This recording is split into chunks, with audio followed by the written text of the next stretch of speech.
We all know about Canada and their communist doctor rules, how everybody can be a doctor, but they can't take cash and all this baloney. It takes a year to get an MRI. We've all heard the stories. Now that the government is finally putting in place some kind of productivity to make sure that people can get access to healthcare without a 1-year wait, the doctors are revolting. In Quebec, they just introduced a bill called Bill 2. Starting in 2026, up to 10% of the doctor's salary is going to be on the hook if they don't meet productivity goals for seeing patients. The doctors are complaining that it's forcing them to see more patients.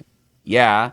And they don't like it. So some doctors have insisted that they're now leaving Quebec to go to other areas of Canada. I can tell you a very interesting story from my own unique perspective. I was handling a client's case. He was in a car accident. He was a pastor from Canada. He came down, rear-ended, hit his head on the steering wheel, had a bruise, had a concussion, went to a Florida hospital. They did a CT scan. He did not have a brain bleed. They sent him home. He flew back to Canada the next day because that was when his flight was. Calls me, says, Abe, I went to the hospital here in Canada and they told me that I definitely have a concussion and that I need to get an MRI of my brain, specifically a DTI MRI for brain injury. He said they have the best machine in the world, the best team in the world, and the bad news is that it's a 1-year wait to get in. The guy was 67 years old. After a traumatic brain injury, getting care immediately is the important part. You have to get treatment immediately afterwards because every month that goes by is time that your brain is deteriorating. And so this guy had to wait 1 year to get the MRI. I said, come on down. I own this place called Tesla MRI. I'll get you in tomorrow. He flies down that week, gets an MRI. It's confirmed that he has a traumatic brain injury. We get the images to him on a CD. He goes back home to Canada and they go, great. They're putting me to the front of the line. It's only going to be another 6 months. So this law is designed to help people in Canada get the care that they need.